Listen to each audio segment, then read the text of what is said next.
Yeah. All right, Vandals, party people in the place to be, and headbangers of all kind. We are back with a really good, like, heart-pounding, horror-core, heavy metal edition of Pink Buzz. And joining us tonight, we have the wonderful Mister Kiefer Findlow. He's going to introduce himself. How are you doing today, sir? Hello. I suppose I should say g'day, as Australians we're supposed to say every time we speak to someone from overseas. I'm doing well. Glad to be here. Very happy to be on the show and talking about this insanity that we've put out into the world.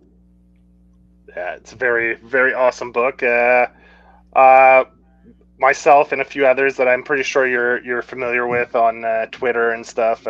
We love the book, like Norton and Adam as well. We posted a lot of stuff, and that's how I got to know you. Really, was through this book. We chatted a little bit and stuff through socials, and loved the book. And so hyped that on the final issue to see that there's going to be a follow up for it as well. So that's really exciting stuff for all the fans of heavy metal drummer, and I'm sure everybody's looking forward to the Yakuza to drop. So What yeah, era so is Yakuza going to take place in? Since Heavy Metal Drummer was the '80s, is Yakuza going to be in the '90s? Kind of like matching that Nikkei feel, or how are you going to go So with that one? um, I don't want to give too much away about it just yet, but it'll actually be set I believe before Heavy Metal Drummer technically. Okay.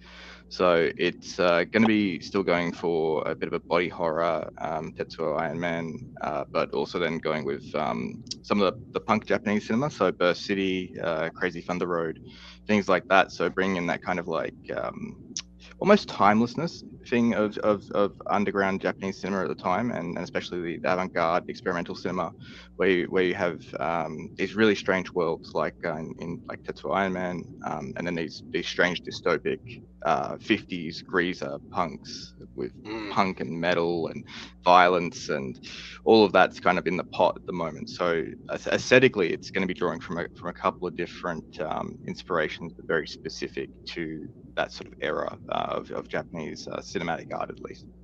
Nice. Big fan of that. So, so the creative team for Heavy Metal Drummer was yourself. You co-wrote it with Emiliano Pliskin. Uh, the art was done by Luca Vasallo. Is he going to be coming back for Yakuza? Yep.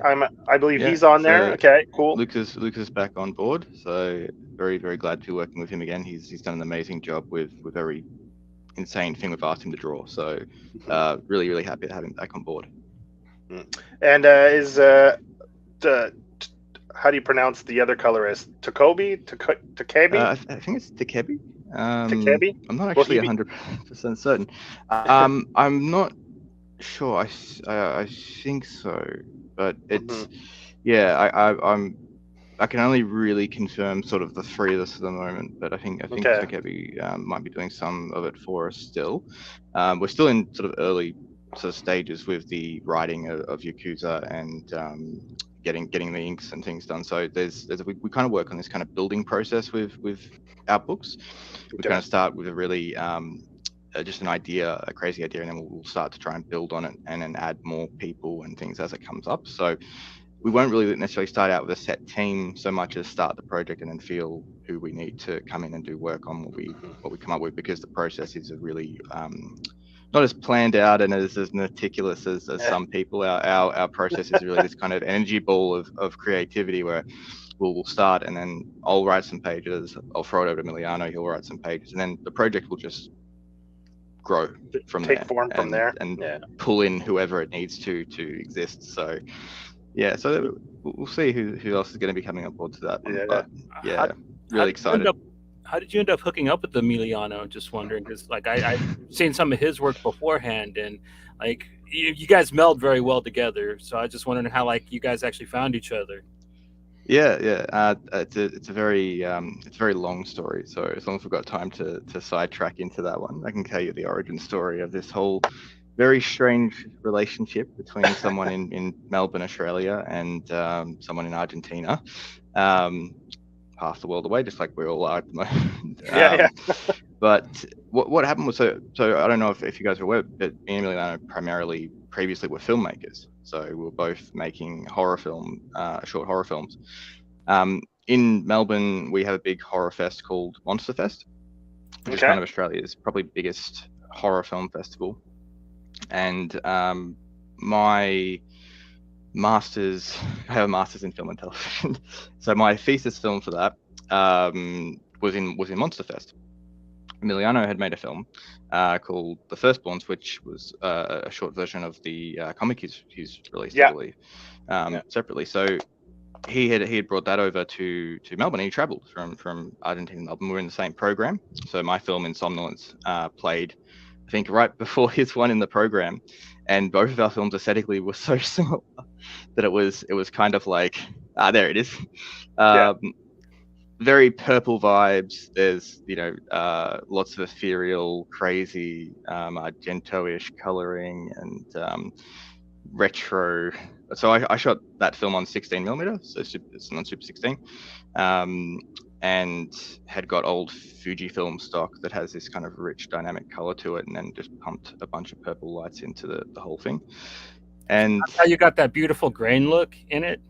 Yeah, because it's all organic. It's all the 16mm film. So I got some of the last stock of the Fujifilm that was available for Super 16 at the time. I had to get it from somebody's basement, I think, like refrigerator basement. Like a photographer in I think New York sent it over to me, and we shot this beautiful little film that was a real experiment to try and, you might start to pick up on the similarities here about how I kind of work, which is trying to create authentically textured like art that reflects a certain zeitgeist and time. So for me, I really wanted to create what I love about Australian cinema, which is the Ozploitation era, which is when we were making really, really messed up stuff.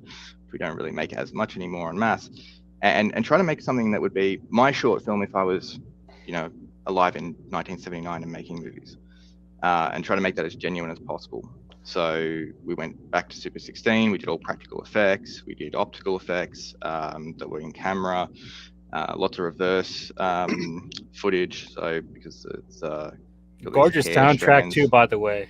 Gorgeous soundtrack. Yeah, and we got so the soundtrack for it was done by the producer Jacob Richards, and who's a musician, ambient music artist in Melbourne. I hope I get that right. Sorry, Jacob, if I got that wrong.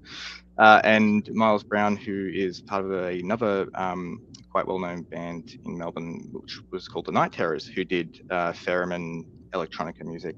Miles has since gone out on his own, I believe, but he did the main sort of soundtracky part during that weird vortex sequence, which again, that was all created in camera. That whole sequence was done with spinning plates and lines and things. So I don't know if you haven't seen the film, that's a bit too much for me to go into, but basically, so I create this really cool, retro, grainy, surrealist horror film, and Emiliano shows up with something very similar, and our films play back to back, and we were the only two filmmakers in the session that were present. So we did a Q&A afterwards, and essentially the Q&A just became me and him talking about films we love and how similar our films were and how much we loved each other's film.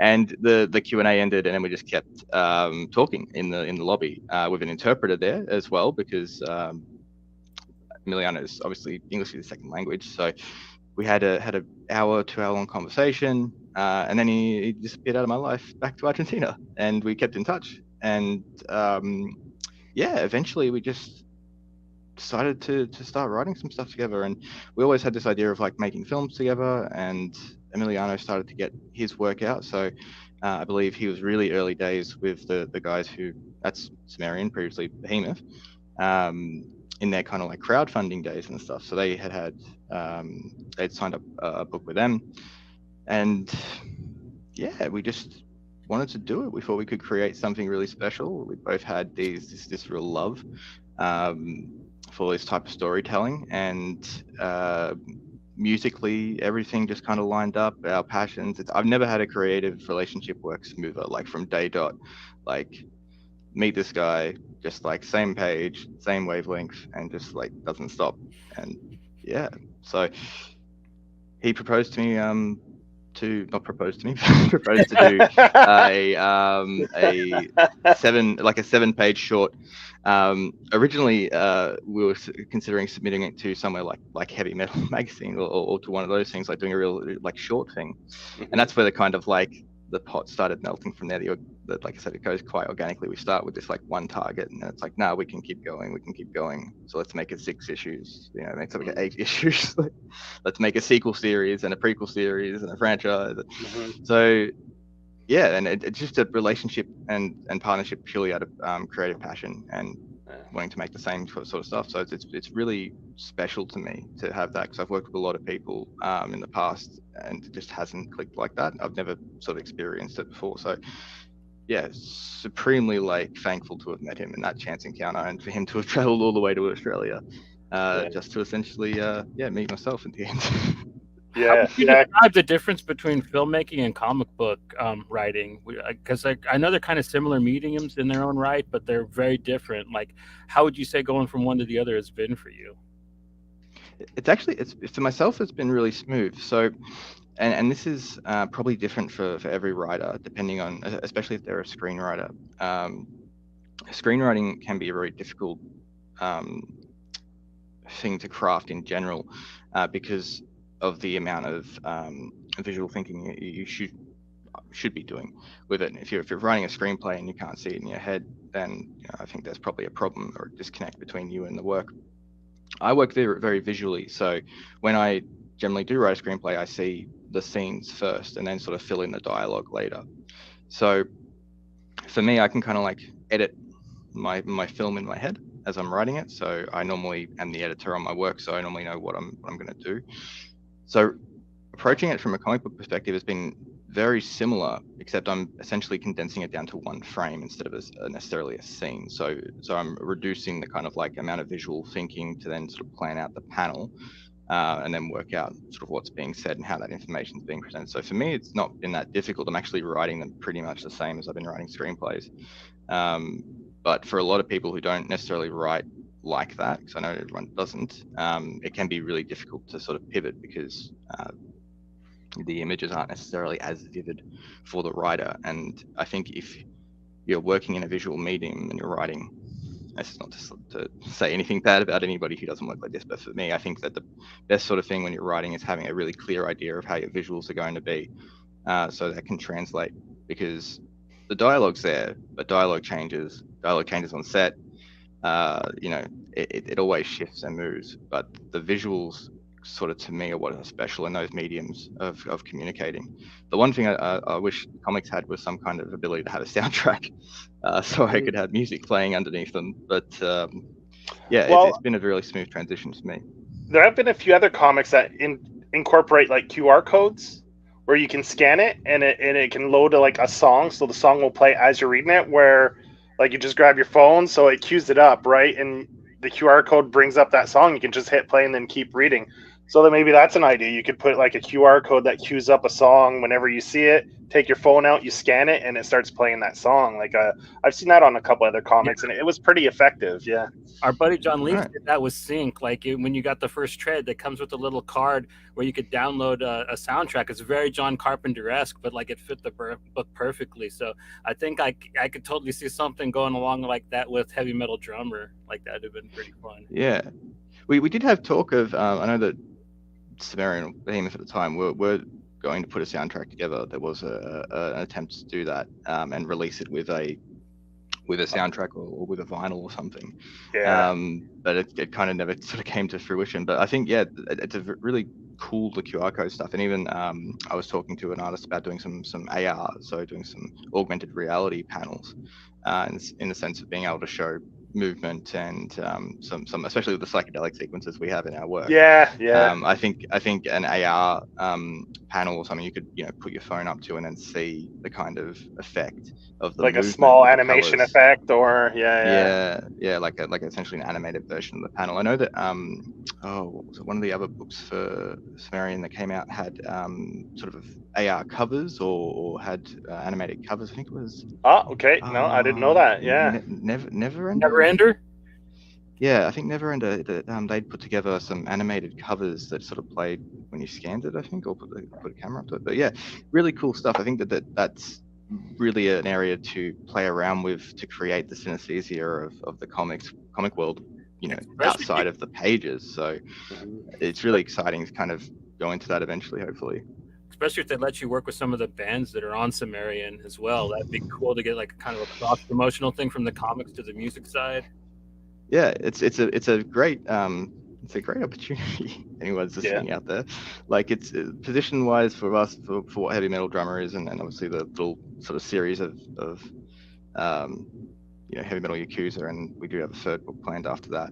Um, with music as well, and being with Sumerian and having those artists, it's kind of like just wait for those pieces to fall into place, hopefully, and somebody will have the idea as well to Yeah. throw some of those musicians our way and get some cool stuff going. It'd be great. It'd be awesome. We'd be over the moon if that happened. Yeah, for sure. Well, it's nice to see them actually kind of being proactive. Like they're coming out with the Dillinger comic, so it's nice to see they're actually gonna actually incorporate music with the comics and really bridge that gap between the two, right? So it'll be interesting to see what all the creators with Sumerian, what you guys all come up with in the future moving forward. So like the Yeah, I think possibilities are endless, right? So yeah, and I think they're looking to do create essentially a multimedia entertainment business. I think the convergence of those streams of art are probably well in plan with them. I don't know anything about it. I'm assuming it is, but yeah, hopefully we can be part of that. Hopefully someone out there who's signed with Sumerian comes and tells them they want to make music for us or something. Yeah. That'd be probably the best way to do it. But yeah, I'm sure that's something that will come up. If not with us, it's going to happen just because you've got those streams so close to each other. They're going to start to cross and commingle, and they already are with musicians sort of coming into the comic sphere. And yeah, I'm sure film and games like Behemoth were doing games and comics at the same time, I think, as well as other things. So like those guys are definitely, I think, in that wide scope vision mindset of having something in every kind of stream of entertainment. So yeah, it's going to be really exciting to see what they can do with the resources they have now that Sumerian's sort of with them as well. So it's really exciting. Hopefully, yeah, it'll mean good things for us too in terms of just getting our work out. So which is all we want to do on our side is just keep creating and making stuff and yeah, pay the bills hopefully with some of that. So is Heavy Metal Drummer the first comic that you've worked on that's been published? Yeah, correct. For myself, yes. Yeah. I'm getting sketchy on my history there. I think Emiliano had one come out before that, or two come out before. He had two. Oblivion had an early one. The Gathering, right? Or the Gathering. Purple Oblivion and the Yeah. Gatherer. Yeah, those two came out. So the Gatherer. The Gatherer came out and then Purple Oblivion, and I gave some input into the Gatherer in terms of just like editing some word stuff, but that was about it before then. And then I think around the time Purple Oblivion was coming out, it would have been early 2019 when we decided to start working on Heavy Metal Drummer. So yeah, I was fresh to it. I was actually in Cincinnati when we kind of decided to do it for Horror Hound convention festival. I had a short playing there as well and got to hang out with some cool people there. It was kind of in a really vibrant time. Was having a chat to Tom Atkins and came out of that and was like, hey man, what you doing? And he's like, hey, let's fire a comic. And I'm like, yeah, I'm pumped, I'm jazzed. I'm at this horror convention, I've just seen all these cool things and talking to all these cool people. I'm hanging out with Tom Atkins, talking about Halloween 3 and stuff, and yeah, just kind of like started there with the actual like producing the comics. But before that, my kind of writing comics had only been really helping sort of, I was kind of getting I hadn't really considered it before. It wasn't something that really in my country you can do without being an artist necessarily. So I'm not a very good drawer. I'm not a good illustrator. Most comics are done by cartoonists in Australia, is what you're saying. Yeah. So sort of like it's being a comic book writer per se, or an author, isn't something that, I mean, this is some of the strange cultural things about this country, is that being an artist in general isn't something that you kind of get very endorsed in, if you say that. Okay. And I'm sure that's everywhere. But have you guys, I don't know if there's an equivalent there, but do you guys know of tall poppy syndrome? No, I don't know. What's Okay. what's So tall poppy syndrome, which is obviously referring to the poppy plant, is essentially the idea that if somebody is having success or has a dream or wants to do something, that you have to cut them down and bring them straight back to earth. So this idea of the tallest poppy gets cut down. The nail that sticks up gets hammered. That's that I was about to mention the Japanese saying with that one as well.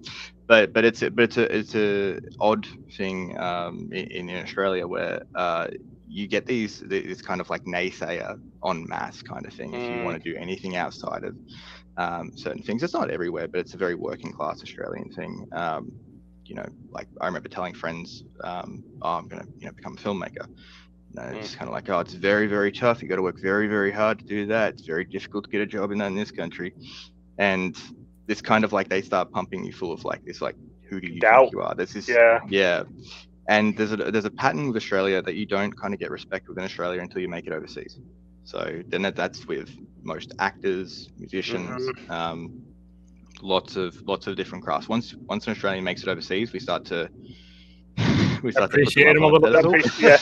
Yeah, but if you're here making art, it's a lot more difficult to kind of be supported and seen. And obviously we have a very small population, especially compared to the US and other places. So there's not huge markets available to be able to necessarily sell comic books. So there is an Australian comic book scene, like an indie scene, but it's quite small, low reach. It's powered by the comic book fans, which is the same elsewhere, but because our population is so small and the reach is so small, it's really difficult to economically be able to get somewhere. So what question was answering? I'm so sorry. It's fine, man. I'll just ramble. Just stop me whenever I start to get too off track. So looking at doing comics, so I was always a comic fan. As a kid, I used to we would buy them from newsagents here, which is you'd have these newsagents, and I grew up in the country in Australia, so we would have this sort of one small news agency that would have like 4 or 5 comics, and that was it. And they'd have Superman maybe, and Batman, and the Phantom, and then the Simpsons comics from the 90s that would come out.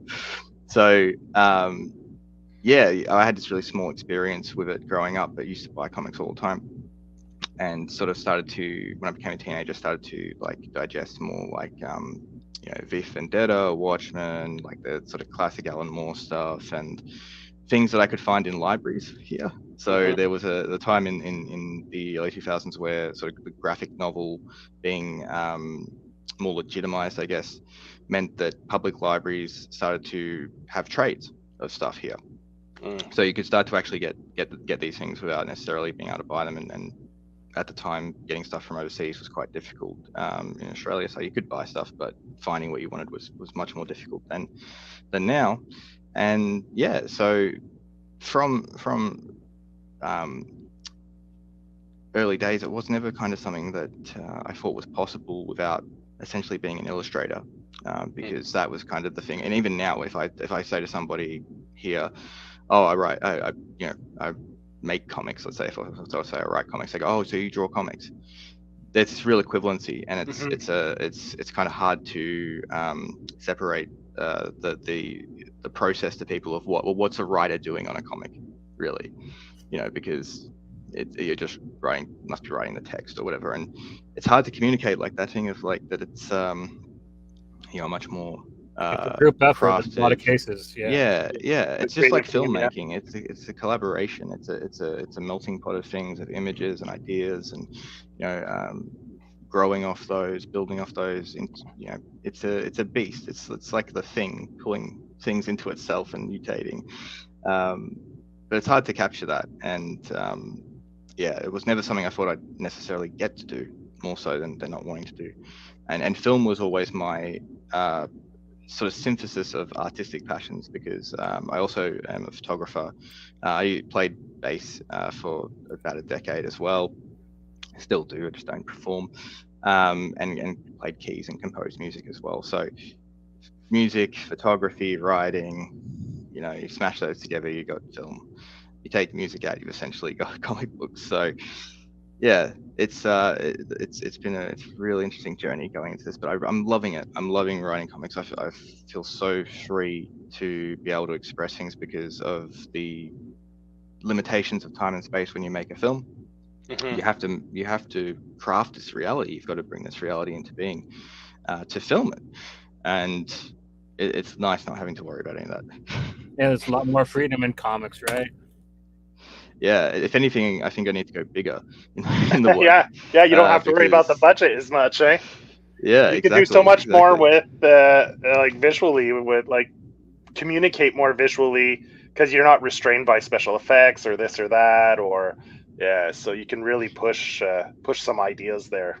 Yeah, it's hard, when you're making films, and especially if you're doing it low budget and indie, and you've got you're doing, especially if you're doing a guerrilla, if you're doing it without permits and trying to shoot stuff and get shots and run off the street, you do have that disappointment of you're writing it, and it's like, how am I going to make that? I can't make that.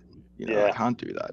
I couldn't make, I could make a version of Heavy Metal Drummer, but would not be as good as an illustrated version, and probably wouldn't have been as big in scope. So it's nice to feel really at home in the medium and trying to feel and to feel creatively free. I feel like there's this real endless potential with what we're doing. So I'm really hopeful everyone else feels that way and is excited for it. And there's a lot of really cool stuff coming down. I'm glad I got to show you guys some of what we're coming down the pipeline. But yeah, I'm really excited, especially about Death Tripper. I don't know if you guys got to have a look at that. Yeah, that's your that's another book you're working on with Emiliano, right? Yeah. So I believe is Luca the artist on that one? No, I think it's Diego. Is that one's Diego? I thought Unknown Spectrum is Diego, right? Hang on. Let me get a cover. This is terrible of me. Sorry, guys. There wasn't a cover for Day Tripper, so I'm not sure. Oh, hang on. Yeah, we kind of just got like a text page. Oh, all right. Okay. Hang on. I believe it's. So I know we've got a different split with the team. It's getting hard for me to keep track of a lot. Keep track, yeah. You got a few books on the go, yeah. But I know Unknown Spectrum was a full issue that you sent, like a preview, review copy. So that was Diego. Diego was on that one because you had the credits and everything. So that one, you guys are shopping it around, right? You said you're looking for a publisher for that one, right? Yeah. So we're still shopping that one around at the moment.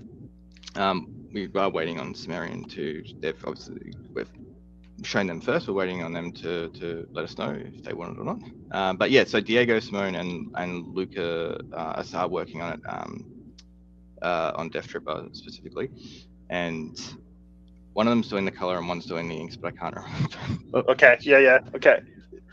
Yeah. And that one, you already have it. The publisher, that's going to be, is it Sumerian that's putting that one out? No. So Death Tripper, we're waiting to hear from Sumerian. We've submitted it to them, but we're waiting on word from them. Okay. Yeah, that's. So I guess you're looking forward to if that comes out, man. Yeah.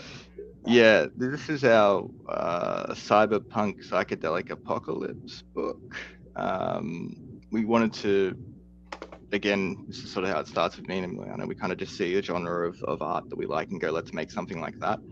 So we were like, hey, let's make a cyberpunk anime, like 90s anime cross with, our Heavy Metal Drummer type world and see what we come up with. And yeah, it's essentially a cyberpunk story about a cult of women worshipping a worm that feeds on the death experience of human beings and capturing neo-Nazis and sacrificing them to their worm god with with further results to show in the rest of the story. But it goes some really, really amazing places, and the art's been like it's so pretty good that we've cool. been getting. So Yeah. I'm really excited about this coming out, and I think this is sort of pushing things to sort of a different place, but building on what we've been doing so far. So I'm really excited. I really hope this variant's on Death Tripper, because I think that one's going to be something else as well. As much as I am also excited about Heavy Metal Yakuza, Death Tripper has been where my space brain has been for a little while, Okay. sort of writing in between. So yeah, really excited for that. So if you like worm gods and sacrificing of neo-Nazis and Yeah. naked women and blood and gore and guts, it'll all be there for you. And then also Yeah. incredible psychedelic sequences. Yeah. It's that was a fun read. The first issue was pretty wild. And yeah, I like the whole like you said, they're like the women are coming to prey on like the man or whatever, whoever so it kind of switches the Yeah. tables there, like, yeah, so it's pretty cool. Yeah, it's good. Yeah. I really wish I could like tell you how the whole story goes, because where it ends up is just so So built you onto have the it. whole But you have the whole story scripted out already? pretty much everything except for the last 2 issues. So Okay. not scripted out. We've got drafts of essentially issue 1 through to issue. So it's an 8-issue series. Okay. We've got 1 to 6 done. So 7. I'm working on 7 at the moment and 8. But we've got the plot has been all mapped out for that one. Okay. So And it's do you have the art done for just the first issue, or do you have the art done for several issues? So I think we've got. I need to check my folders, but we've got, I think, up to issue 3 or 4 sort of inked, and we're progressing with that as it goes. So Nice. yeah, it's there's a fair amount of it done. Okay. So but yeah, we obviously want to try and make sure we definitely get someone to pick it up before we go the full Okay. length. It'll get out Full there, I'm length, sure, yeah. eventually. But yeah, it's been in production for, oh geez, that one we started 3 years ago, something like that. There's been Okay. this weird time lag, right? Because we got signed with Behemoth in 2020, Okay. or just before 2020, and then COVID Yeah. hit, and then everything just kind of like went to this endless delay of when it was going to happen. We had some issues with kind of getting the art finalized, and there was just that whole, as everyone knows how the industry was, that craziness of that year. Which meant that we kind of got pushed, and then 2021 was kind of getting back on track, and I mean, obviously dropped last year. So the signing of it and the writing of it was sort of 3 years before, or 2 years before for signing, and the year before that for writing and sort of getting the first 2 issues made, 'cause that's what we originally submitted to Behemoth, was the first 2 issues as 1 issue, because originally it was going to be sort of these long 50-page 3-volume books, so put out more like an annual almost, but Okay. not. Yeah. Prestige comic, whatever they're called. Yeah. I'm not sure where that fits into the actual like descriptions these days, but this thing of like no rules of like industry rules around 24 pages, just like it's going to be 60 pages for issue 1 and whatever, and then it got split up. So this weird sort of time delay means that we've been working on a lot of these projects while waiting for Heavy Metal Drama to drop. So we've got a huge bank of projects. Like the Down the Unknown Spectrum, which was inspired by my days at the time working at Melbourne Airport. So I was working as a freight handler.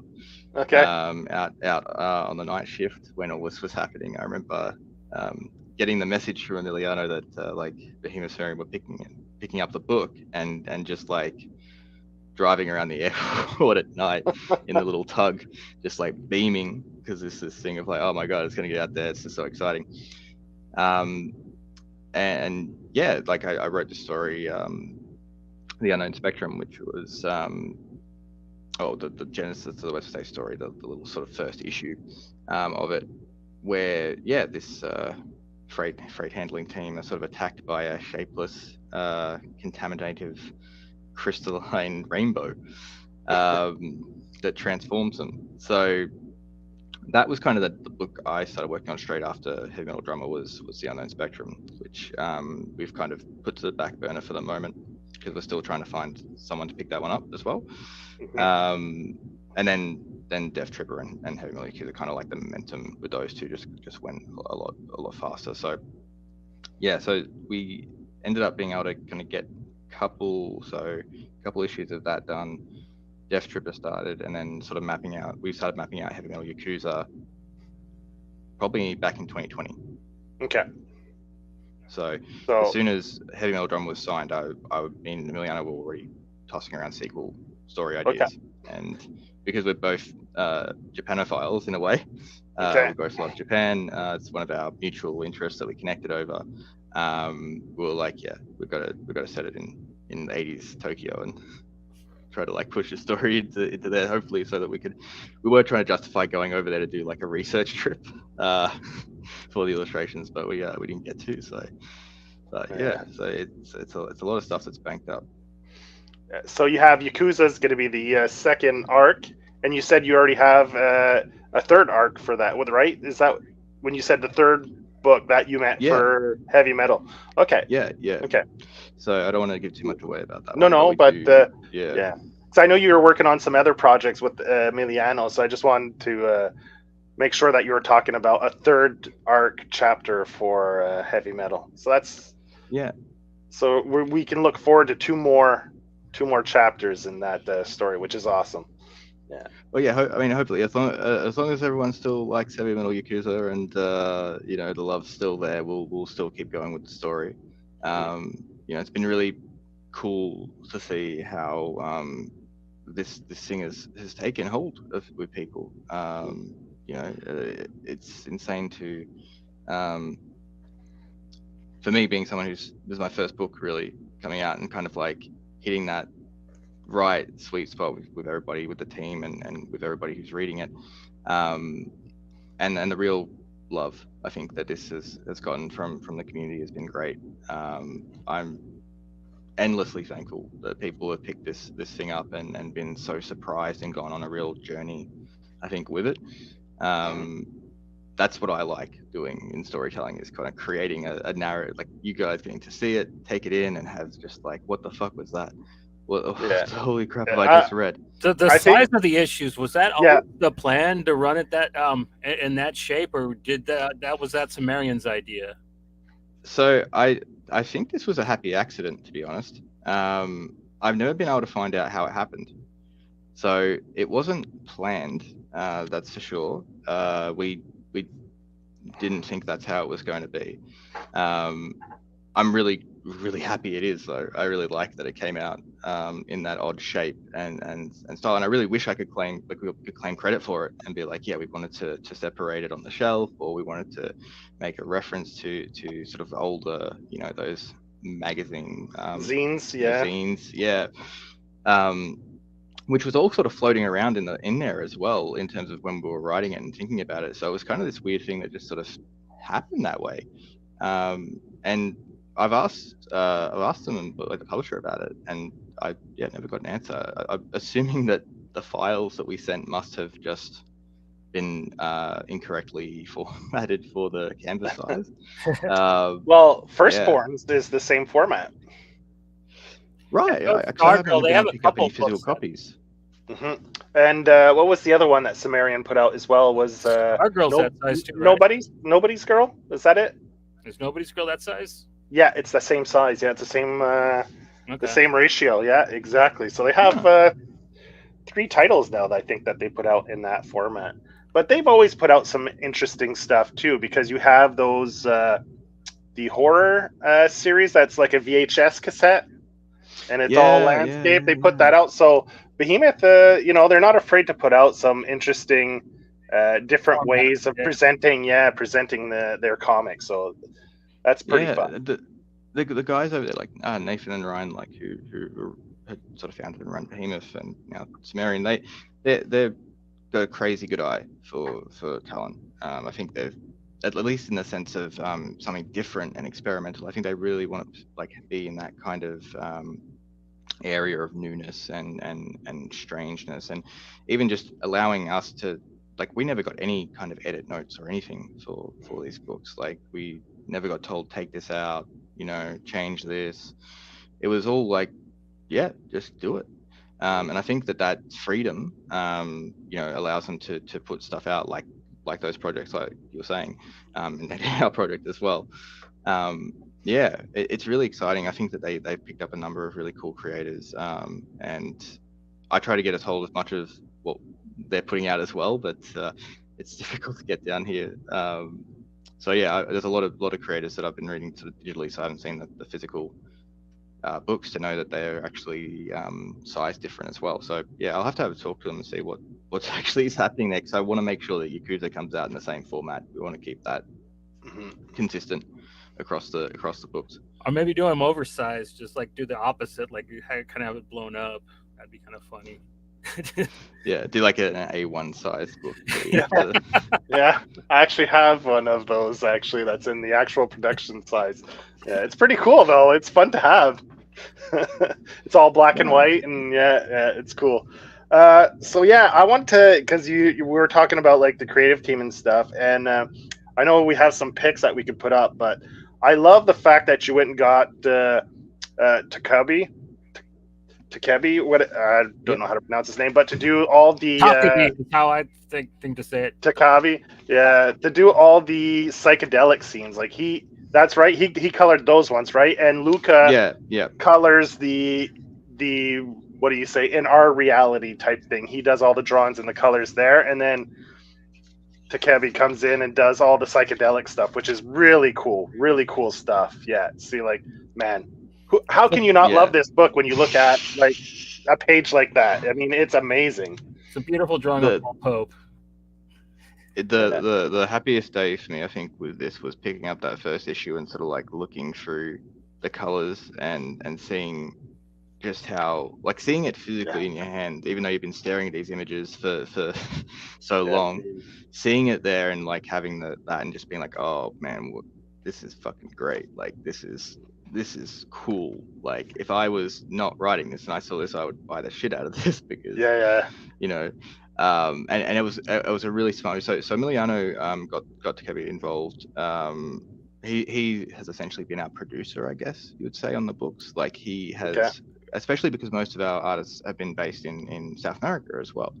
So there's this weird process of language barriers for them, because sort of we're writing in English and it's getting translated and filtered through. And yeah, so he's been hooking us up with these illustrators and getting this team together, which is a real shame. I was hoping he'd be able to come on and speak too, because there's some parts of this process that I'm kind of like not part of, in the sense of that those guys are actually in a little base almost, because they're in the same country. And yeah, this thing happens where like how those guys got involved and how the relationship formed with Emiliano and them is stuff that's difficult to like shed light on. But with Takebi, I think we'd seen his work and really wanted to create stark contrasting differences between the worlds. Again, textures and colors are things that we both like to play with. So having a specific colorist who could do such amazing color work for those sequences to really, mash this bright colored world and this dirty underground dark sewer mutant world together to create this real dichotomy of feeling like in the book like you're somewhere else, that you're not in the same dimension as the real world. And I think they nailed it. I think it did. It's fantastic. Nailed it perfectly. Yeah. So yeah, really cool. Really excited to like see what else we can do in that area and kind of push those things a bit more. So we're trying to work out how to get a third dimension into there of some other different type of coloring going on. That well, like you said, if you did those like scan panels where it like maybe it does like that psychedelic stuff, like you're saying, that could be pretty cool. Like with some, like with the cue up the music and then like the psychedelic thing, and What You know, I that, ideally want to have is that, so you buy the comic and you get a trip for free, so you can just put on a VR headset, scan the comic, and then just have the Lysergic's animation playing with the music. That's kind of the idea, I guess. It's not quite a tab of acid with the comic, but we can do this maybe. yeah, that'd be pretty cool actually. With the VR helmet, you like the code, the comic cover has a code, so it scans it, and then you just, yeah, that would be pretty trippy actually. Yeah, There was a pinup at the end of issue 1. By I Kankor? Kankor, yeah, Matthew Allison, right? Then Yeah. I thought I recognized it because I don't see his name written there, but yeah, that's why I saw that. I was like, I'm pretty sure that's Matthew Allison, and another great pinup by the series artist. Yep. Right there, I love that with the cat with the shadow. Great little pinup at the end. Yeah, those were some of the early. So when we sort of finished issue 1, those were kind of like the early art we got separately made just for fun, essentially. Like, we were just creating so much stuff, and it just ended up as great little pinups in the back. Some were cover ideas that got morphed into pinups, but we had a lot of great sort of, and that one by Kangaroo is just so disturbing to me for some reason out of all of them. Yeah, he's great. He's got a great style that definitely fits the. I think knowing the about mood. prostitutes in your comic kind of like make the picture really unnerving as well. Yeah. Yeah, there's something very subtly. It's a very different type of disturbing to me than the rest of the book. It feels of its own, like his style has its own surreal, uncanny valley quality to it in that particular pinup. So it's always like that one that kind of like makes me a bit like, ooh. Like in a good way, in the sense of like it's a different response to when the other stuff is this real unnerving for me. I don't know why. And how my brain works. Another little thing I appreciate in the book is you guys come up with some great little like kind of one-liners in it that kind of stand out, like the pussy is not the pussy from Heavy Metal Drummer, and in that one I loved, and so did Norton. We kind of kept referencing that on Twitter nonstop. That was great. I'm so glad, man. That's me. All the cheesy dialogue, all the one-liners. That's mostly my magic. As Emiliano would call it. So I'm to blame for all the puns and the B movie dialogue, which is intentional, and that's the funny thing. Is I saw people reviews coming in. It's always fascinating to see how people interpret things, but the sort of negativity around the dialogue and things, and a bit about it being kind of stilted or strange, and it's intentional to be that way because the project originally was, let's make an 80s B movie underground film as a comic book, like let's mix these worlds together. And also the creatures as prostitutes when they're picking the men up, the incredibly cheesy, so like paradise is between my legs or whatever it is. All that stuff's supposed to be just clunky. like the pure light coming, glowing and stuff. It's great. Yeah.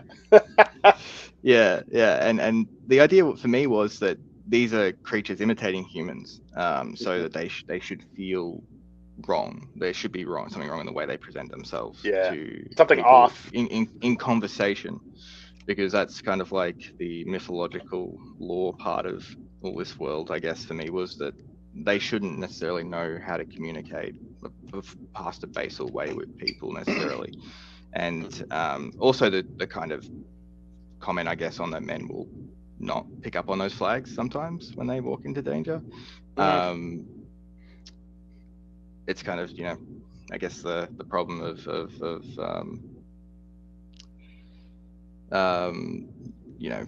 not seeing this seems weird, but it's hard to translate that into a comic of like that this situation should seem weird but doesn't to the person who's about to be attacked. Ignoring all the red flags that are presented, right? Like especially because to get to an end that that probably isn't worth it. If you knew what was going to be the end result, right? both sides are evil. You know what I mean? In the kind of the cosmic conflict you set up. So I found that the most interesting thing is like there was no righteous side. They were both just users, manipulators, and they just threw you away when they were done. They just the way they presented themselves was slightly different, which I thought was a lot of fun. Oh man, I'm so glad that I was so worried that wasn't going to come across to people. I really thought people would see this kind of dichotomous, good bad, and that's not what it's about. It's not a morality battle. These things aren't. They're about forces. Both Millie and Melania are quite. What would you say? We see the world as forces, I guess, in a lot of the time in a Zen way. Miliana is very Zen about things, and this sort of thing it's not about this battle between these two forces. There's no good or bad. It's just what they are and how they function, and that they're vying for a type of dominance. So I really didn't want to have it be, especially with what's happening, because you've got you've got one character who's going around cutting people's heads off. And these other characters who are essentially, taken over and used to harvest these men and essentially kill them. We didn't want to make either of those things be like, because there is obviously a bit of a gender issue thing in there in terms of the sex and the violence, and we did have some feedback initially that we'd gone too dark with it, that some people were saying that what we were showing was too violent, specifically violent towards sex workers and things like that, and that was a real concern for us because we didn't have that in mind at the time. We weren't really thinking about that necessarily because we were seeing them as aliens. Yeah, but I think if you read the whole story, you'll understand, and it doesn't come off that way because the violence. Well, also in the context of the story that you were going for, like I hate to say it, but that's how 80s trash films were written. Like hookers got in bad situations in most of them, and like, I mean, I watched a lot of Trauma, so like I was kind of used to, but I know that those movies aren't for everybody. So like I think that that's another thing people need to bear in mind with this comic is it's a genre comic. You know what I mean? Yeah, it's definitely not for everyone. It's for a very specific audience of people in this room right now, and yeah, it was a concern, especially like for us, kind of getting feedback like that in early days, and kind of having faith that the audience would find it. So we didn't have a lot of press or hype or anything like that going before it kind of dropped, and the beautiful thing was like finding people specifically gravitating towards the art or the specific type of crazy that this is I think has connected a bunch of us. Yeah, there's specifically, like you said, the art. There's specifically one cover that caught my attention. I think I sent it to Johnny. The cat head cover from with the yellow background. Oh, I love that cover. When I saw that cover, I was like, "What the hell is this?" I was like, "I got to pick this up." I mean, I got to find out what this is about, and that's the cover that really pulled me in. I was like, I've got to put this on my poll. I've got to read this because this looks wild, So yeah, the colors, I loved everything about it. The layouts, the colors, just like the body horror aspect of it, like that, and yeah, man, it grabbed me right away. So, people say like a cover, right? And in the previews, that's what you see most of the time is the covers, right? And the best thing about it is I always check for covers and who does the cover, who does the interiors. And the cover artist does the interiors, and I love that cover. I'm definitely putting that on my poll because it's going to reflect what's inside the book. And I find that so important because you get duped by like these variant covers or, people that do covers and it's not the inside. And you don't really get, like, if there's no preview pages, then you can't really see what the inside of the book looks like, right? So you're talking about Dynamite Comics, like where like great covers, you can buy it, and you take it home, and you look at the inside, and you're about to die.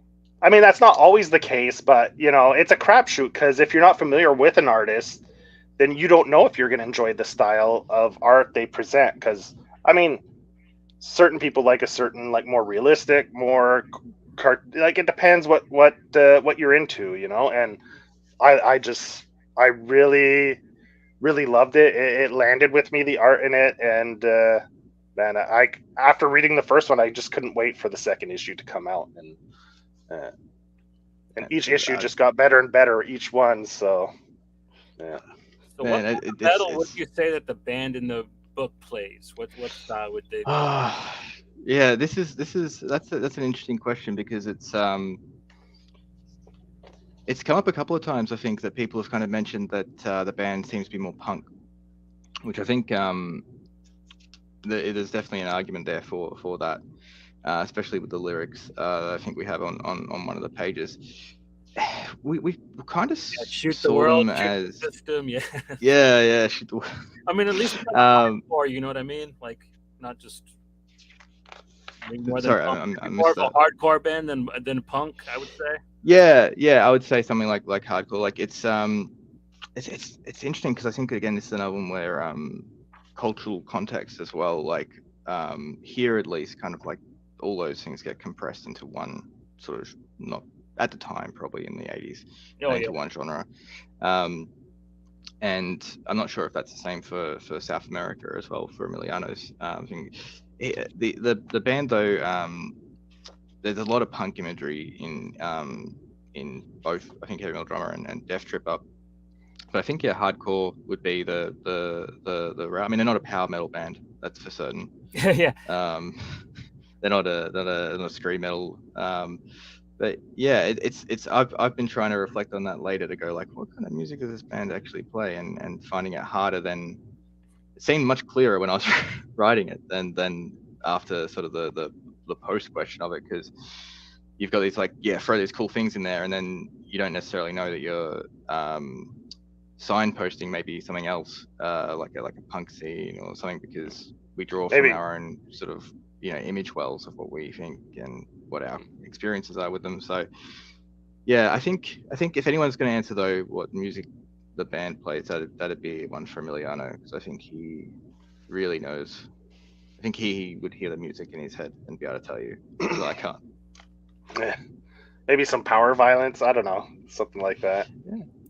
Yeah, I mean, look, my relationship with metal is very much like based in the sort of, like, I guess most people won't say lean metal, but like the Dio and Rainbow, and real 80s, the butt rock, early 70s stuff. Because the butt rock, the like singing with the really high pitched vocals. That's kind of the teasing term that us Americans call that type of metal, is butt rock. So. Right. Yeah. So I kind of got into metal through prog rock initially. So my stuff with it, I didn't really gravitate towards it as a kid, because the metal that I got to see was Christian metal. So I was in a church for a long time. No longer, obviously. I don't know if I could have created this and still be in a church, but they'll lock you out. You show up, they're like, no, you can't come in. No. You have to stay outside. We saw what you put out there. You ain't coming back in now. Or they'll bring out the old school lashing and stuff like that. They're like, well, we didn't think we'd have to use the belt again, but it's been retired for 30 years, but we broke it out for you. Yeah, gonna have to do some Catholic style whipping and lashing to get back in. Yeah. So I grew up. I grew up with bands like Under Oath, which is like a Christian metal band that was sort of big in the subculture for a little bit. Had a bit of crossover success. So, but I wasn't really into it. It wasn't really my vibe. Being a bassist and kind of like being an avant-garde artist in general, I like to do different stuff. And then through time, I got into prog rock and concept albums. I really love storytelling through music. So like concept albums, when I discovered them, were like my shit. Like I was like, this is great. And then from there, sort of like started to realize how much fantasy, sci-fi crosses over to metal. and horror, obviously. Mhm. And finding that little sort of spot between like where prog rock starts and then things start to become more like like early Genesis and stuff, and the fantasy elements and this real whimsical medieval instrumentation and Britishness. You've got all these bands that are like really drawing from an England in the past sound, and storytelling and mythological storytelling, and then that sort of starts to become dragons, and then metal like starts to take over, and you start to get wizards building towers to jump off them, and it's finding that evolution was kind of like my way into it, because musically, like, I wasn't paying attention as much to like lyrics and things, but going through that kind of like time journey of seeing the storytelling play into it, that's how I started to get more into a lot of that old school metal stuff, like the classic type of bands that were the ones that I used to hear people talk about as a kid. So for me, going to them was that thing of like, oh yeah, this is what everyone was talking about. It's kind of like discovering Dark Side of the Moon for the first time or something, or like one of those classic albums, and starting to appreciate it in new ways and then develop it. So no one I really know kind of approaches metal like that. It seems to be a real youthful thing. That like when you're young, you're into metal, you're rebellious, and like and for me, it was kind of like something that happened in my mid-20s.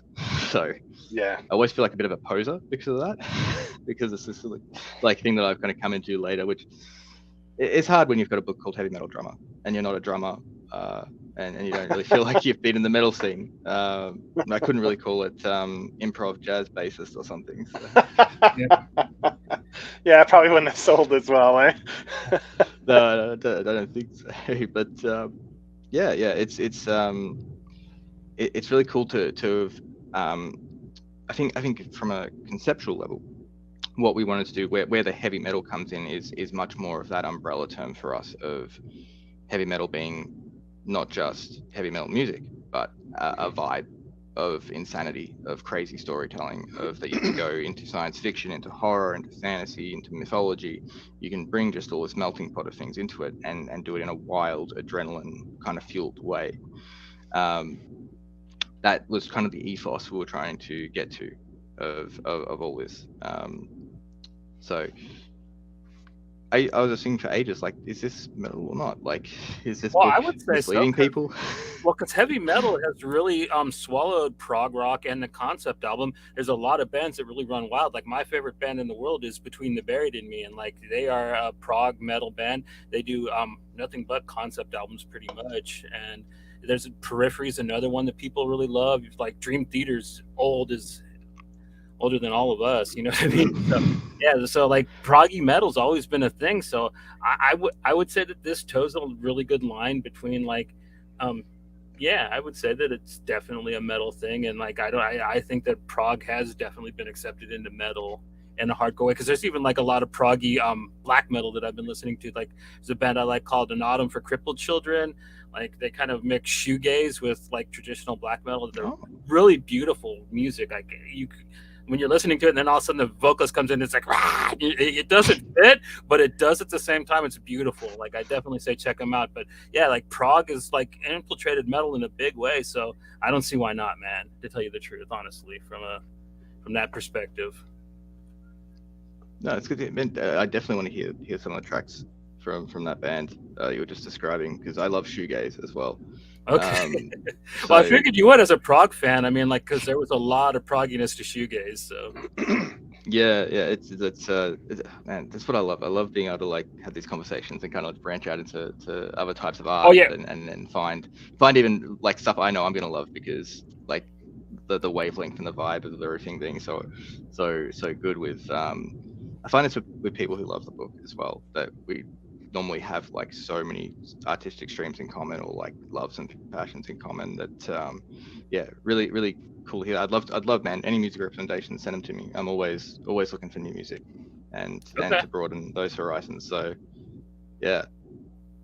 Yeah, I could send some fun stuff your way, definitely. Like, because we actually do a music show once a month where we kind of just talk about it, and we go all over the place because we're actually music lovers. I mean, me and Joe do really love punk rock and hardcore, but like I'm huge into like classical music. My sister played in orchestras when I was a kid and stuff, so like we will go all over the place. So if you want to join in on that too, that'd be a lot of Oh fun. I'd man, like to pick your dude, brain and hear what yeah. you listen to, because I mean, like with the visuals you kind of tell your artist to come up with, I want to hear what you're listening to when you're writing that stuff down. Like that's the Oh stuff yeah, that interests me, you know what I mean?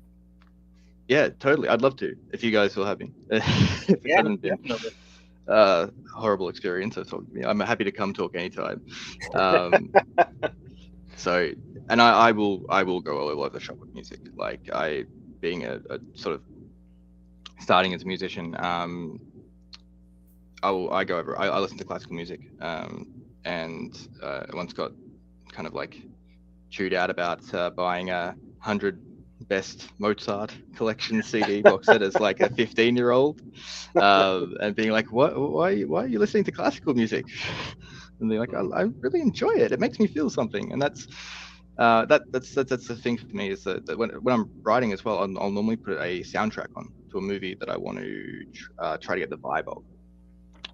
So when I was writing my short film, Insomnolence, that was it had a bit of a Carpenter influence to it, and the things that I was listening to at the time to try and capture that were the soundtrack to Prince of Darkness and Tangerine Dream's Zeit album, um, which is I really love Tangerine Dream Oh yeah, for visceral visual kind of like feeling from sound. their score for Legend is I beautiful. I love it. oh Thief, the score for that as well. There's so many like really cool instrumentations that they use, and Yeah, for your film, I got a I really big John Carpenter feel, but like it kind of reminded me more of in Big Trouble in Little China when they're like at the wedding ceremony, the da na na na na na na na na. Like it kind of reminded me of that, like just like how it kind of was like a wall of noise. Like I was like really digging it though. I thought it was a really gorgeous soundtrack. no, they killed it. Those guys, like that's the thing. Like you're writing a screenplay, you're listening to those sounds, and you're kind of filtering it into what you're trying to describe, and then the visuals then kind of inform the soundtrack again. So you kind of create this, you know, data almost of like feeling from something you feel from the music coming into the Mhm. words and the images, and then the images being created, and then that translating visually to a musician to create the sound for it, and it coming out in a new way. Like you get this original work from the other artists, but you're able to code the DNA of the story and the art to carry that sometimes, which is really cool. It's not something I knew you could really do without talking to somebody, that you can sort of create things and hand them over to someone else, and the essence just sort of being in line still. It's a really cool process. Like I really love collaborating with artists and getting to see what they do. I'm always trying to like get as many people involved with stuff as I can, because I want to see what they do as well as what I can do. It's also, you know, a transformative process and collaboration, and art is not born in a vacuum. It's not created in a vacuum. So it's great. It's so cool. Like filmmaking, comics, like getting to see these other people do such cool stuff, especially because like with the drawing and I can illustrate, so seeing these things come to life and be colored like so crazily and cool, it's just rad. It's such a cool thing to do. So you must So get like when you get an email from like let's say Luca or whatever, and you know there's some pages there. You must get that like rush of excitement to click on it to see what pops up on the screen. yeah, definitely. It's especially if it's like I know something's coming that's really going to be cool, like that I've had Yeah, like that the image in my head, and it's like, okay, let's see it. And so many times, man, especially with like Luca and Diego and all the guys working on it, they just hit it like 100% all the time. Like Mhm. what's being written and how it's coming to visual scope is just perfect. Like couldn't believe how smooth that whole process, especially because you've got a language barrier involved as well. Mm-hmm. Like where Yeah. I'm writing in English, it's being translated to Spanish. Emiliano's writing English with me, they're translating and giving it to them, and then it's still just perfectly what I saw in my head. Just a little bit different to their style, but it's so exciting. It's so cool. That's so the imagery for Death Tripper in the third arc of the like the last 3 issues is something else. So I'm really excited for you guys to see that when that eventually Well, gets to come out. yeah, I saw one clip that you posted on Twitter, like one. I can't remember if it's a guy with a hammer beating on a beast or something, or I can't remember. And the colors were pretty wild. And that I remember seeing that, and I was like, oh, that's pretty cool. And I think it was in reference to that book, and I was like, oh. So yeah, I think I remember seeing that. You posted that a while back. Someone, Yeah. someone shared it, and you're like, yeah, that's for. I don't know how it got out, but yeah, it was pretty cool. Yeah. Oh, I'm trying to remember what that was. Yeah. But yeah, no. It's really exciting to sort of have those relationships with these guys who are just like nailing it and producing stuff that's, I mean, and Luca and that, they're just getting better. Like these guys are getting better at it in terms of like not for me, like in terms of that stuff. The art's the art, it's cool, I love it, it's there, but you can see that as artists they're developing further, and that's the rewarding thing about getting to do this and work with the same crew of people, Mm-hmm. is that we all get to come up together type thing, we get to work on this thing, we get to create something really unique and original and insane, and have this lovely community of people who love it and want more, and we all get to become better artists and to grow, which is, to me, philosophically, what I love in life is just working with people, seeing them grow, seeing them create, seeing them do these crazy things, because the stagnation of creativity that happens in industries is because outsiders, fringe people, don't get to do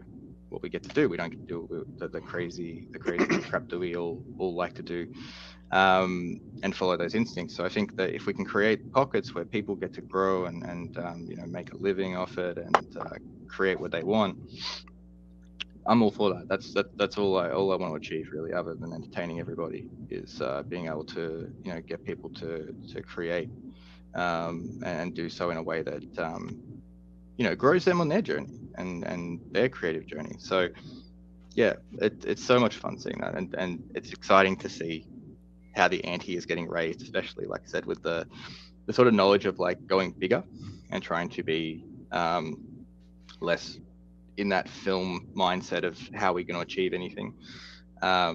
Seeing these things kind of come together, and having like the faith that these guys can pull it off, they know what they're doing, Mm-hmm. and they're only getting better at their art.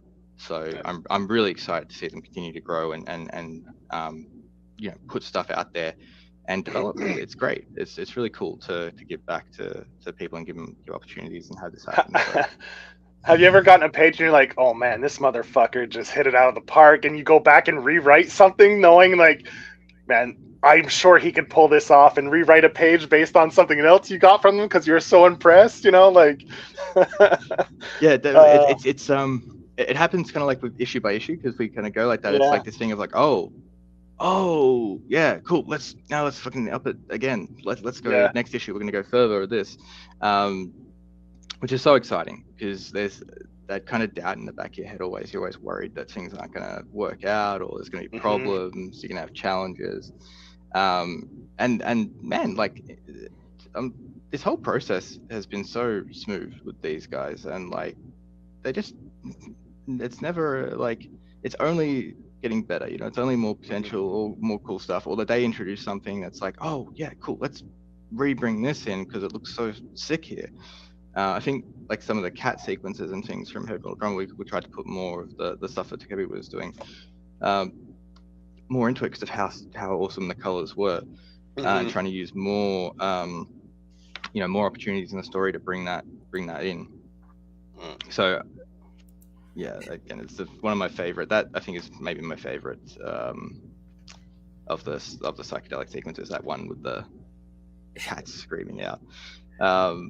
Just because it's so insane. It's such a batshit image.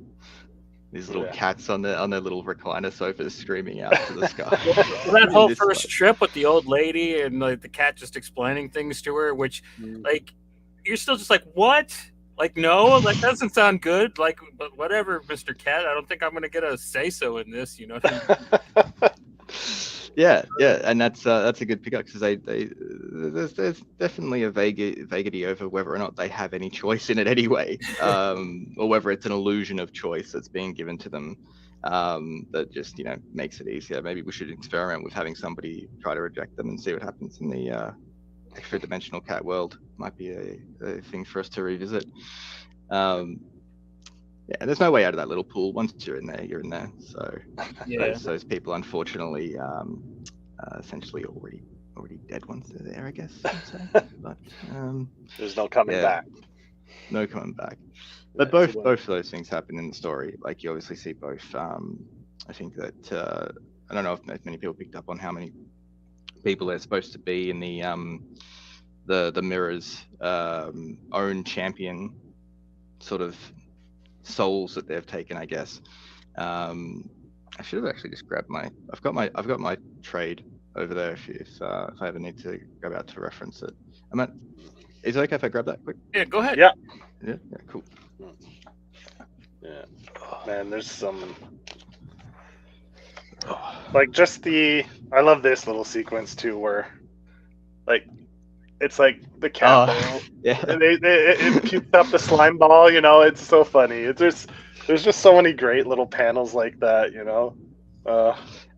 There was a time where I was really trying to make the life cycle work in some kind of very logical, because I'm a bit of a science nerd at heart, so I always want to try to make things make a consistent sense, and sometimes it's just the image is too good to really worry about justifying why it's spitting out of its face. Or that there's this quote from Dune Messiah, the novel that I like, which is truth suffers from too much analysis.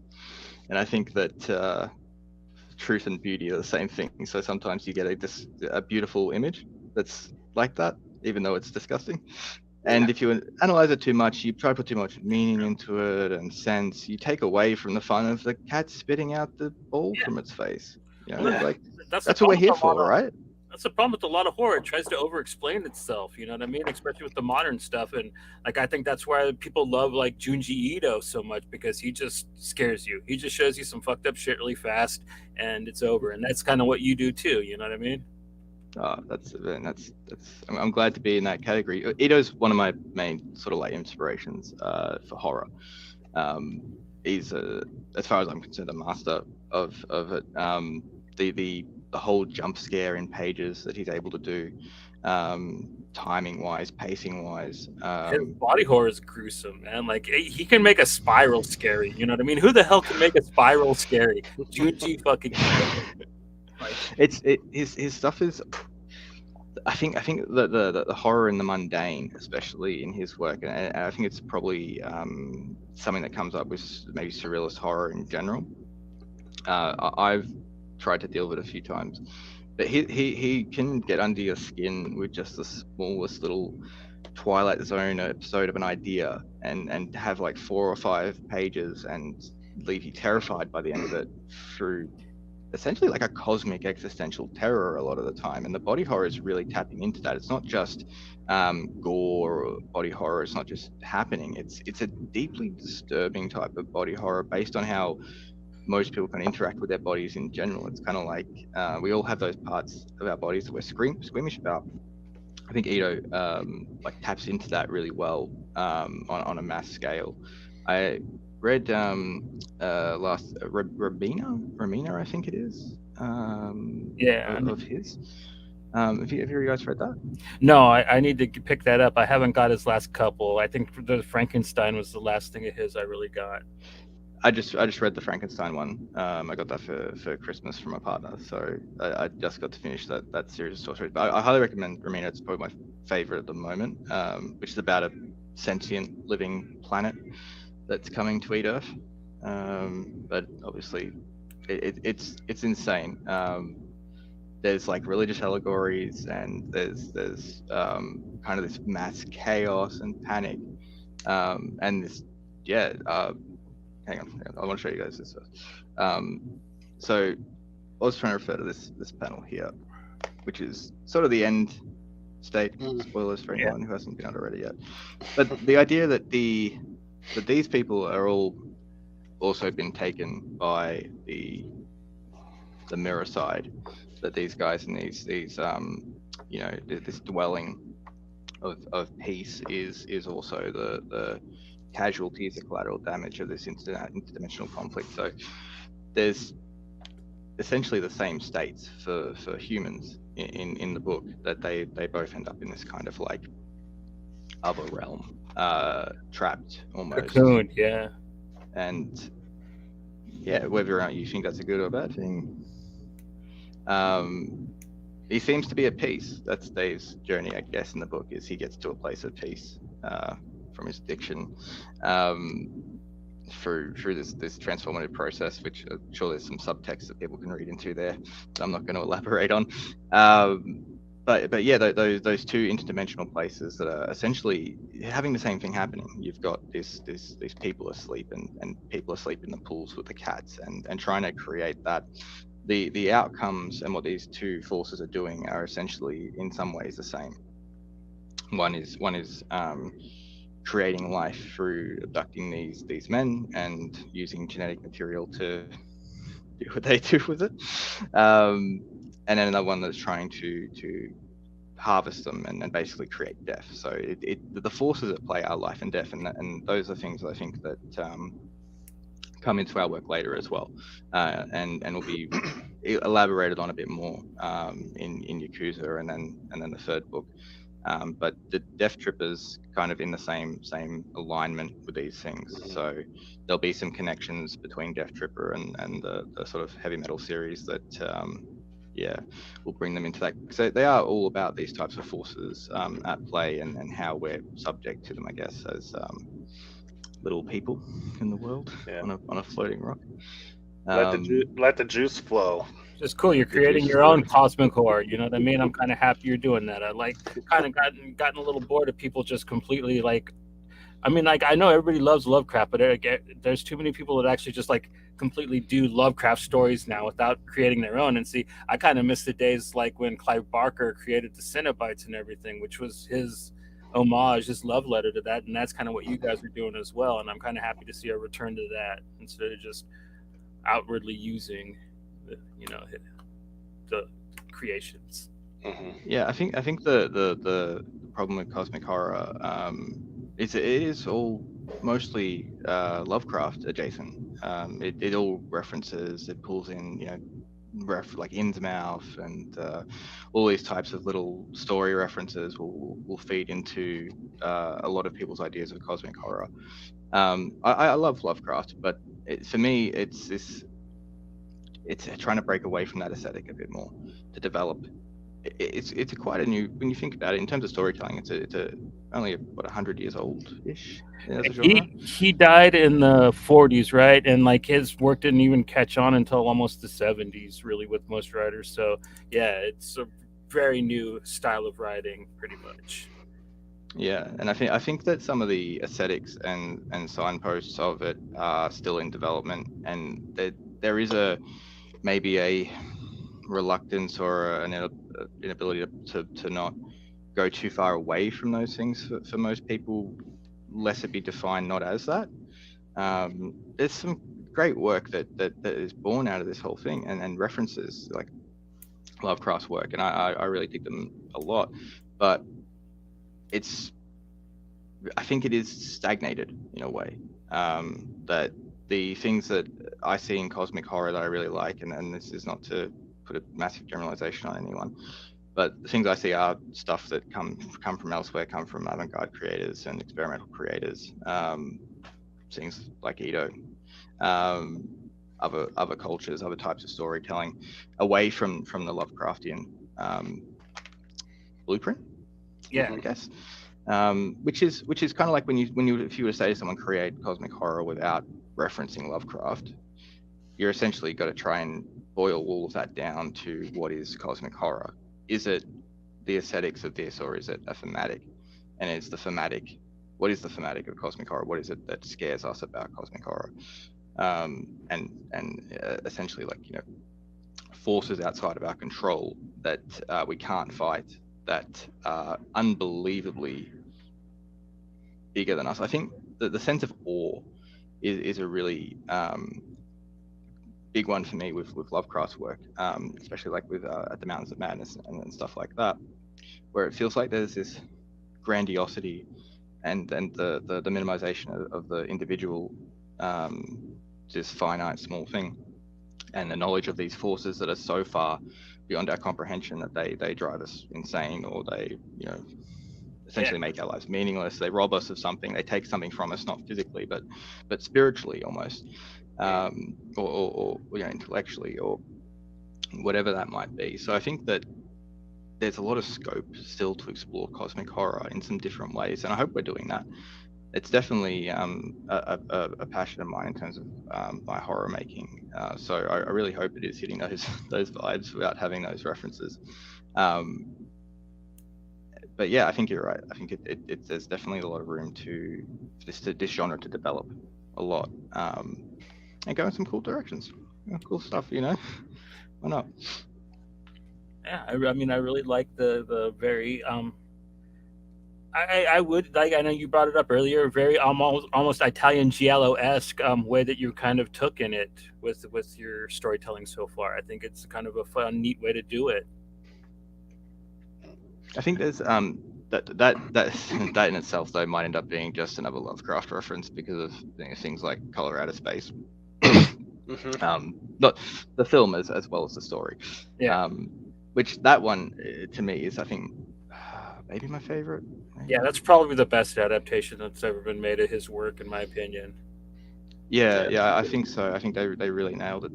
The story itself is like quite disturbing as well, like the way it's described, and I think it again, that's the kind of thing we're talking about, right? It's a color, right? And the Unknown Spectrum is kind of riffing on Colorado Space a bit as well, which you've got this rainbow color that's sort of acting as that ethereal color. Yeah.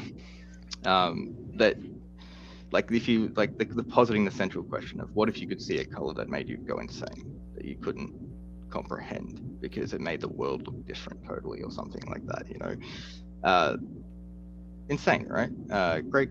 Great stuff. I'm really glad that has had such a good adaptation, because it's made that story much more known to a lot of people, and I really love the actual short story. I'm really glad that stuff gets out. Hopefully, yeah, it doesn't limit sort of what we were talking about, being stuck in this kind of Lovecraft thing, because yeah, I think that we need to develop some of that genre outside of those Lovecraft boxes. But it is hard when, like I said, just like realizing like, oh yeah, that's probably connected to that for me without even realizing that I was doing that. So yeah.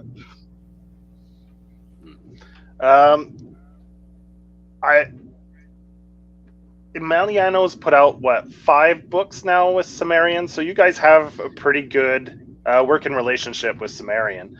Were there any parts in this book that you guys wanted to put in and they were like, no, we absolutely can't do that? Like, or were they creatively, were they pretty liberal, like let you guys pretty much do what you wanted? Or, you know, how did that? They let the lunatics run the asylum. For this. I don't recall getting any creative feedback from them on terms of censoring, taking something out. Nothing in terms of like limitations. Like, they really just, it's a very creator own type thing of like, just do it, put whatever you got, and we'll just put it out. Which is also sometimes scary, because you kind of have that thing of like, yeah, but I'm crazy. like did we go too far? Or yeah, like you're saying, you guys were feedback. Yeah, that's it. You're really nervous about the feedback in the beginning. I remember you were saying that, so I was wondering if anyone there was like, no, you can't do that, or if you had to fight for something for in the book, or so. No, not with them. The feet. Look, I'll say so. The city I'm in, Melbourne, is a very progressive place, and the feedback, like from the art scene here that I got, was sort of more of that concerning feedback. Other places like it, and that was interesting as well because we had this global team. We could kind of get feedback from different areas and see what was happening.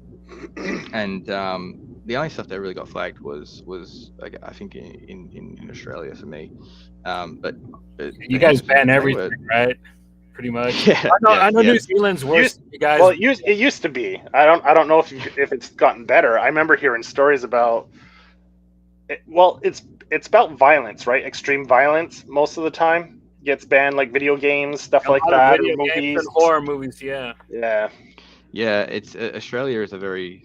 I mean, it's this place, started as a prison island, so you can't Yeah. really say too much in terms of the laws. Where we there's an old saying of that Australia, just if it's fun, Australia will ban it, or tax it. One of the two. So we just banned vaping. Recreational vaping is being banned. Oh, Totally serious? here. Okay. Yeah.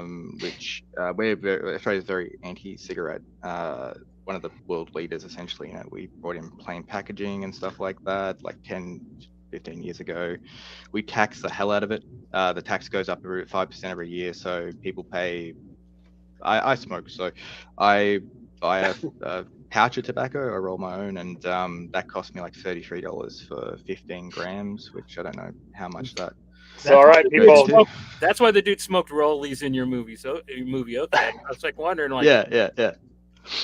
So, all right, everyone, Exactly. get out there. Go buy the trade for heavy metal drummer. So Kiefer can afford to keep smoking.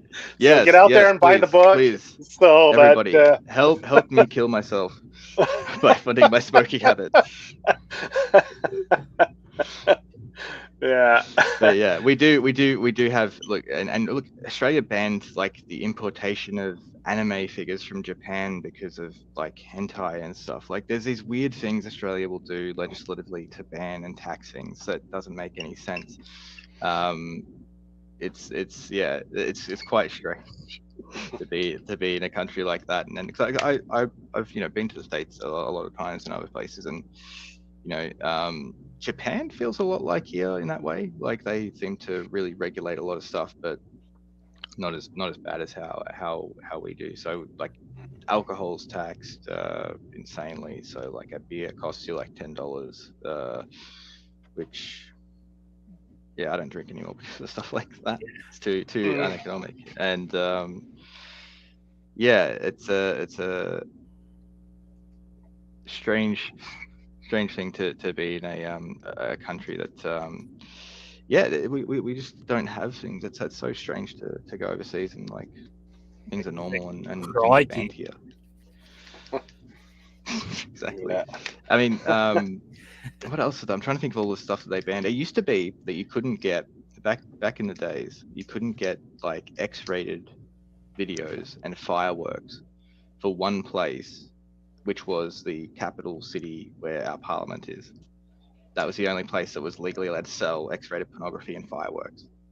In the same place? Well, I don't at all. Like everywhere else was banned from selling them. But you could go to this place and that was like legal just there to have like fireworks and pornography. So you had like situation, man. Porn addicts with Roman candles, man. Develop some weird fetishes there. Well, yeah, and that's where all of our politicians are. So like weird. Oh man, you could write a comic just on that, all the scenarios. Blowing a full salary on porno and sparklers, man. I can't. Yeah.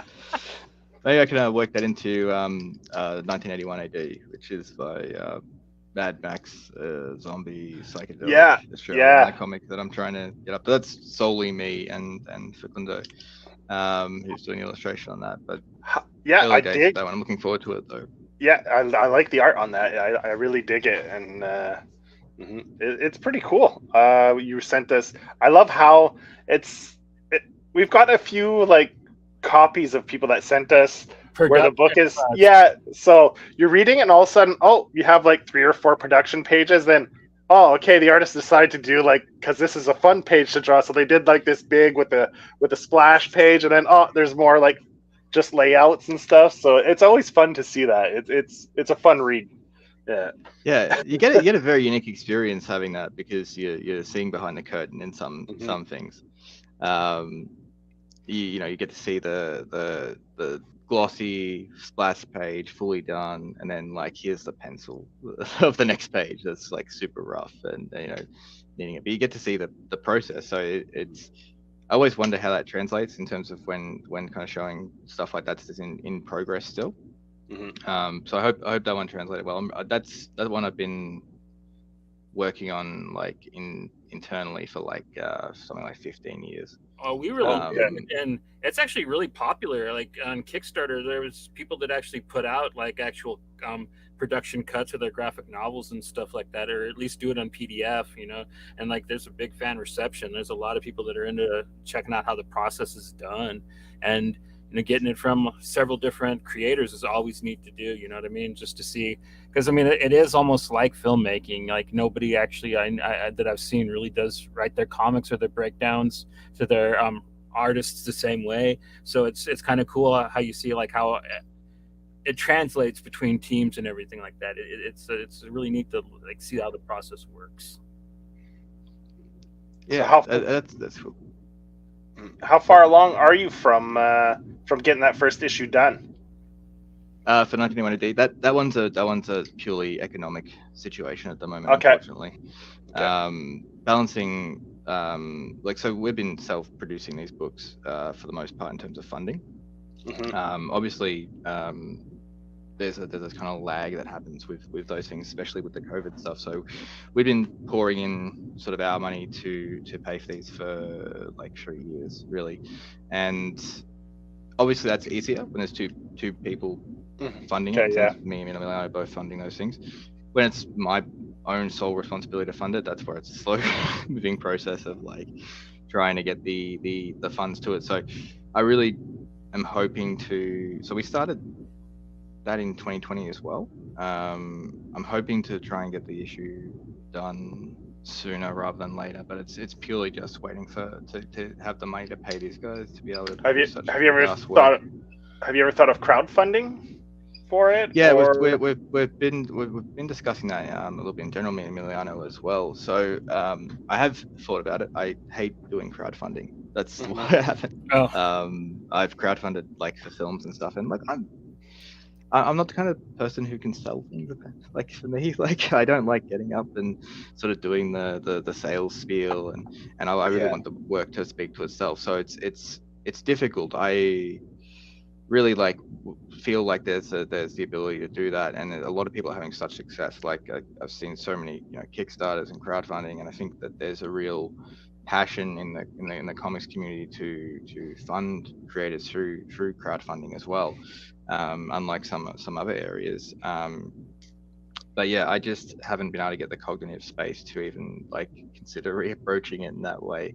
But we've been discussing it on and off. So some of these books we're thinking of taking to crowdfunding platforms if we can't get a publisher sort of on board for them. So yeah, stuff like Unknown Spectrum and 1981 could be going that route depending on what happens. Obviously, we're kind of waiting to see as well. There's a couple labels that kind of run on Kickstarter. I mean, there's Comics Tribe, which is actually out of Australia, who run most of their stuff on Kickstarter, and like they have a lot of really good horror books as well. So, and like they might be a good group to kind of look to maybe. And Tyler from Comics Tribe, he actually teaches a lot of online courses about how to crowdfund. He's really into helping other people with their campaign, so he's just a good guy to kind of look into for that topic anyways. Yeah, awesome. Yeah, I mean, it's definitely it's an area I need to grow in as a I guess producer of these things. I get a bit of avoidant around stuff and lazy sometimes when it's something I know I've got to get better at. it's one of those barriers. But yeah, I definitely love to grab some of those who you mentioned before in their resources as well, because like I'm trying to get, I guess, plugged into this network of things and trying to work out where to start, and I guess being part of the broader comics community as well in the indie comic scene, and part of this being here with you guys discussing stuff, getting to talk, it's really nice. So I want to try to connect with more people. I'm just terrible on the internet. I'm terrible at social media. Like, it's really bad right now. I don't blame you. Like I don't really go on the socials anymore. Like this is how I connect with people. Like we have a chat on Instagram, and then I talk to everybody like when we do shows and stuff. I don't go on Twitter anymore at all. It's really devolved. So I don't blame you for not wanting to be out there. I'm the sacrificial lamb for that. I stick on socials, and well, I don't go on Twitter as much anymore. I pretty much stick to Instagram mostly now. So I remember when I first started communicating with you, it was through Twitter, and then all of a sudden, I remembered, I was like, oh yeah, because for your movie, I was like, and I remembered you were like, oh, because I brought it up. If Heavy Metal Drummer got picked up for a movie, like then I suggested a director from a movie, and you're like, hell no, I want to do it myself. And they're like, I make movies, and I was like, oh yeah, serious. And that's when you sent me the link to watch your movie. So then I remembered that was on Twitter, so then I sent it to Johnny. I was like, oh shit, yeah, I have his movie here and you can watch it. And I didn't think of it till after, because I was scrolling through Instagram and I was like, oh, I probably deleted that conversation at some point. And then I remembered it was on Twitter, so then I was like, oh yeah. So no, I remember that. Yeah, that was I was trying to do that in the most graceful way possible, as being like, no, we're directing it. Yeah. No, but because I think we just started, like, that's the first time I ever got in touch with you or communicated, or like that was the first thing, Heavy Metal Drummer. That's how I got to know you. So I didn't know much of your background or where you were coming from. So over a few conversations, then it kind of, okay, I did a few short movies and this and that, and that's my background. And then I was like, you're like, oh, Amelia and I met at the festival, and then like kind of from there it just grew from there. But yeah, so but it was funny. You're like, hell no, I want to do it myself. Well, that was always the goal. That was always the thing of like, let's, for us this was like storyboarding. Like originally approaching as like, and I know that there's a bit of a thing of like people who can't get their indie films made going to comic books and trying to get stuff up and it just not working. And it's not that kind of thing of like, oh, we wrote a screenplay and we couldn't make it, so we wrote a comic. It's more of like the, in lieu of being able to make, say, the movies we want to make at the moment, because me and him both want to make features that are, in this vein, both very influenced by people like Panos Cosmatos with Mandy and Beyond the Black Rainbow. We've got all these passions still there. We still want to eventually get to those points, but in lieu of that, how do we take that passion and then put it into comics? And that still comes with a lot of film references. Obviously, there's references to They Live and a bunch of stuff we love. Yeah. The axe thing was a reference to Mandy as well, in terms of Dave using an axe in it. So being able to do that, and then sort of like have this come out, and then also be like, oh, but we still want to make movies one day. We're currently looking at trying to get an animated version of Heavy Metal Drummer up, which I think will suit it really well. I don't know if it would translate to live action in the way it is now. It probably needs some that'd finessing, be pretty but cool. I think animated. Cool. Yeah. So we're gonna see how that goes. We've got some irons in the fire to sort of push this into somewhere else, and I think like split it down the middle sequences. Rotoscope it, 1970s. Yeah, style, man. That would be beautiful. And you're talking my language now, because I've been trying to do a rotoscope project for so long. I've had all these ideas for ages that, because like I said, I really like to play with texture in film. So like rotoscoping Tron, right? That the first original Tron, that grainy, weird looking, luminous thing that they're doing. It's like it's like, you know, scrapbooking, like cutting out and putting stuff on places, and it looks different texture wise, and I really love that look, and I really want to do it manually and try to work out how to do it, and I worked out how hard it is. Yeah. But yeah, I think rotoscoping and things like that, and then the mashup of those things is yeah, something we really could do with this. I'm really hoping we get to yeah, it was a good idea. Well, thank you for reminding me about that. Forgot about rotoscoping for a second. I'm a huge fan. Like I've loved Ralph Bakshi movies since I was a kid. So Oh, awesome. Yeah, it's I think too, because so much of our work deals with these kind of esoteric dimensions and states of being. It really works well for you know, these types of things, like texture wise, like I was saying, like that's how I see the coloring as texture between sort of, you know, what we're looking at with you know, our normal sort of real world pages, and then going to find a different. So like I'll do this one. Oop, oop. Yeah, the head coming through. Yeah, Yeah, that's cool. That's a going good to one. these things. I think the where is it? I'll find it at some point. Sorry. The cosmic mirror, I think, was the funnest part to sort of write those sequences, in terms of letting sort of the free reign of the artist to take the situation and produce the colorful kind of like spreading of the mirror into Dave's world as he starts tripping balls. Yeah, that stuff's really been a lot of fun to see play out, like we're saying with the colorists, and having two different colorists and having the two different worlds colors, and seeing how they may merge together, and Yeah. if they clash or not. Yeah, so I think But- doing that in an animated form with like trying to get that, I've been trying to work out how to get that same texture differential in film, a film animated version of heavy metal drama. So rotoscoping is a good idea. I like that. yeah. Hey Johnny, just to tease people a little bit, let's throw up a few of those the pages we have for Yakuza, just to show people like kind of what they're in store for the next arc. Some of the art, like some of these covers are fantastic, right? Look at that one. That's great. Good action sequence. Yeah, And I love this page. I didn't put up the black and white ones you sent. I didn't know if I didn't want to put up too much. You know what I mean? I didn't know if we'd get them in trouble or anything. So I know you But said you you get- like some on Instagram, but I don't know what. So because they're signed to a label with the Kickstarter guys we usually talk to, like they're not constrained by. But I don't know how. We talked to Pat O'Malley, yeah. but like he was just barely signed to Sumerian. Like, Yeah, as far as like I know, it's not nothing's sort of under wraps other than sort of what we have under wraps with it. So okay.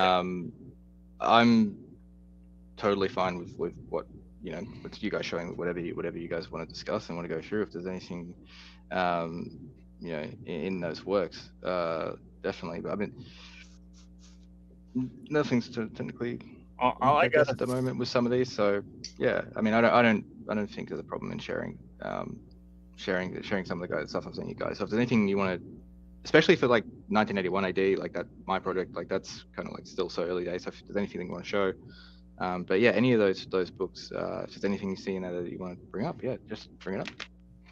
But I appreciate you guys like having the space to kind of like not put everything out, you know, just like it's been sent, just like flood it all out there. But yeah, look, I mean, unless someone comes and pulls me off the air about it right now, I think we're cool. So if you want to. No, I just wanted to show, because that's one thing. Like that's the next arc for heavy metal, right? It's do you have a rough release date in mind yet, or you're still too early in the process to be thinking about that? I think we're still establishing that. I think there's a bit of a question over sort of how the order of the releases are going to happen from here on out. So Emiliano's got Pink Elephant coming out, I think, or is out or has started its run. I think it's dropping coming. Yeah, I think it's yeah. Mhm. So that's I think going to be really cool as well. Him and Amelia have been working on that one for a while with I think Benson. What's his name? I'm not sure Benson who. Shin. Yeah, I have that on my poll, but it hasn't come out yet, so I don't remember who the artist is on that. Yeah. I've seen some of the bits and pieces of it. It looks really rad. That's going to come out next for them. From what like we've been sort of speaking with Sumerian about it's kind of they don't want to flood the market with too much stuff. Obviously, they don't want to be like putting out because it's been heavy metal drummer and then firstborns, purple Billion firstborns, and then Pink Elephant coming out. Now, also, I haven't been a creator on 3 of those books, but Emiliano has been. So I think they want to be able to sort of not put too much content out from this kind of stream at once and stagger it a bit. So I'm not sure what's going to come next necessarily after Pink Elephant comes out. If that's going to be Death Tripper coming out before, if that gets picked up by them, or if we'll have a break and then have Heavy Metal Yakuza, and then that, or if it'll be sort of establishing. We should know from them soon, kind of what the next 6 months will kind of like look like for us, at least in terms of a slate. But it'll be really dependent, I guess, on what we can get picked up with Sumerian and what they want to slate and when they want to slate it. We don't have too much of a say in terms of when that release will happen. I obviously want to get stuff locked in and get everything rolling so we can get it out sooner rather than later. But yeah, it's all still a bit up in the air. So I'm really hoping that like what we've gotten so far indicates we'll know soon. But I think that there's been some strategy around this. Obviously, Heavy Metal Drummer has been I think quite a successful book for Sumerian, so I can't see them not wanting to put Yakuza out. I think that's just waiting for the kind of like ink on the deals to be done, and then we should get a release date. So I'd say Heavy Metal Yakuza will probably come out next, and it will be us sort of spending maybe 6 months getting this sort of funded and finished, and then start the release process on that, and then see what happens with the others. So yeah, it's probably sometime next year at the soonest. We'd probably be looking at. I'd say that's probable. Ideally, I was hoping to, because I was going to come over for New York Comic Con this year. So I was hoping to have something like Heavy Metal Yakuza coming out around the same time, or around then. But given sort of like we're already in May and the year's flying by, so hopefully, towards the end of the end of quarter 4 here, and maybe 2024, somewhere around there. Definitely within the next 12 months, I'd say. So sometime. Yeah. Follow my Twitter and my Instagram that I don't post to ever, and eventually you'll see me post that's coming out. Yeah, that's it. What's the?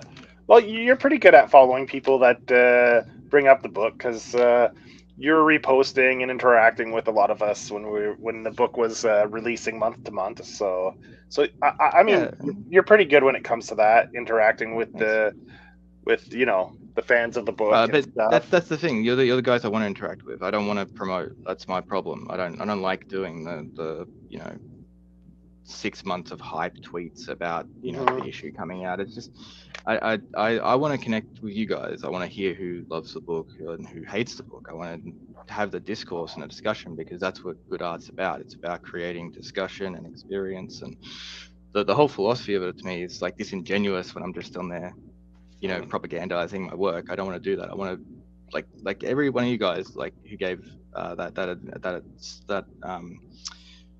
a very energetic, kind of enthusiastic energy to the first issue coming out, and how you appreciated it, really honestly meant the world to me. Like as a creator who, this is really my first widespread piece of work that I've worked on that's gotten out to a huge audience, compared to short films at festivals. All that, man, is the emotional culmination of 10 years of my life. To be honest, I know it seems like a small thing to most people, tweeting out something they enjoyed, but literally, I'm so grateful for that, and that's why whenever I see you guys post something, it's no, I'm gonna follow you guys. You look fucking rad dudes. If you like this, then we're gonna get along. you know, like, so why wouldn't I want to be following you guys? Why wouldn't I want to be interacting with what you guys like, and you know, find out where your passions are, and what you dig, and I'm gonna find more cool shit because of that, and then I'm gonna make more cool shit because of the other cool shit we find. And it's the journey, you know, and I'd rather you know, spend time with people who want to talk about it than promote it necessarily. It's probably not good for my bank account in terms of like trying to make money, but it's good for my heart and my soul. And it literally, man, like some of the stuff that was being said, like I think I cried one night, like no jokes, like out of happiness because of just feeling um the culmination of the journey as well, in terms of like the 3 years of waiting for it to come out, but then also, like, I remember having conversations with my partner because I suffer mental health issues like depression and anxiety and things like that, as most artists do. And I remember talking to my partner and being like, you know, no matter what happens, whether it's liked or not, it coming out and it being in existence is an achievement and a growth in my career and my ability as an artist. And I won't care if it doesn't sell, doesn't make any money. I won't care if one person likes it. That's all I need. You know, if one person digs it, thinks it's fucking cool, and it maybe inspires them to do something sick and awesome later, you know. And yeah, and then kind of like it hitting and getting as much love as it has.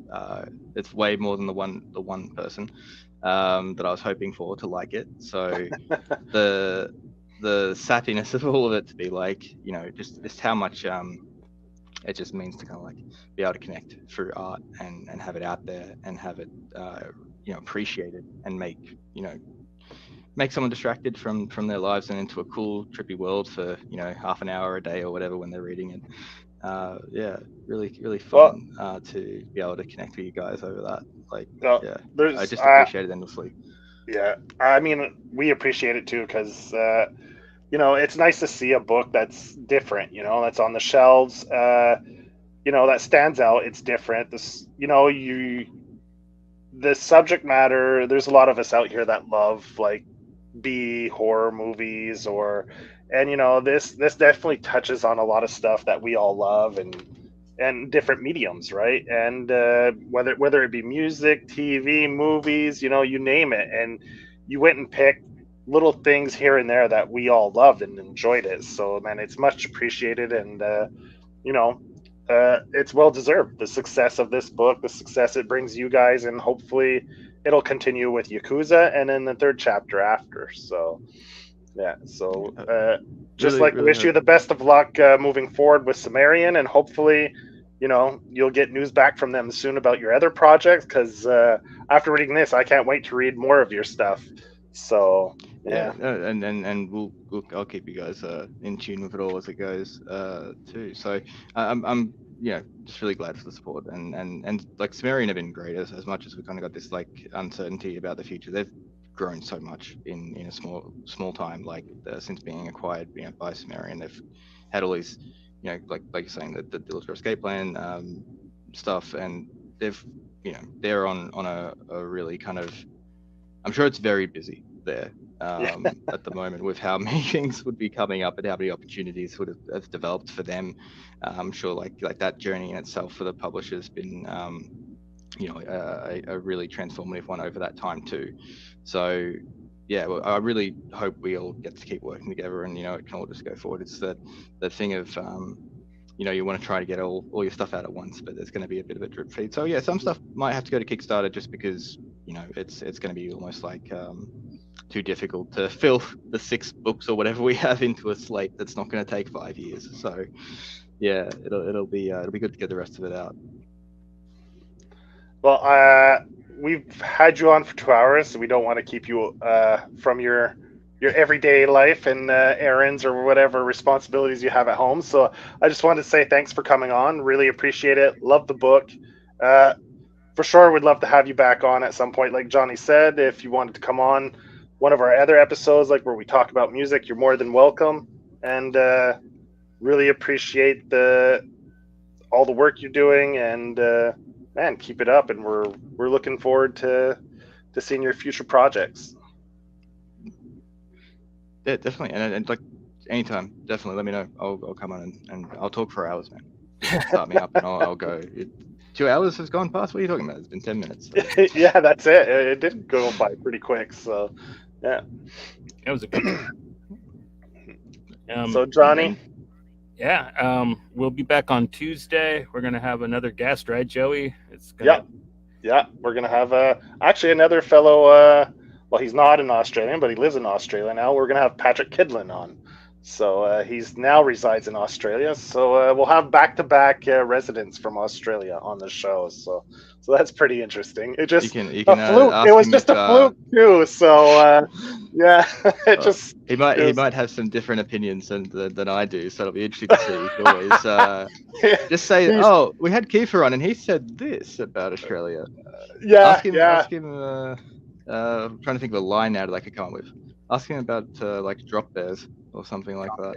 Well, he's in Perth, so yeah. So he seems to. Anytime I hear him talk about Perth, he seems to love it. So I mean, Perth is. I really love Perth as well. Yeah. I love Melbourne, but Perth is my second favorite city. So yeah. I understand. Yeah.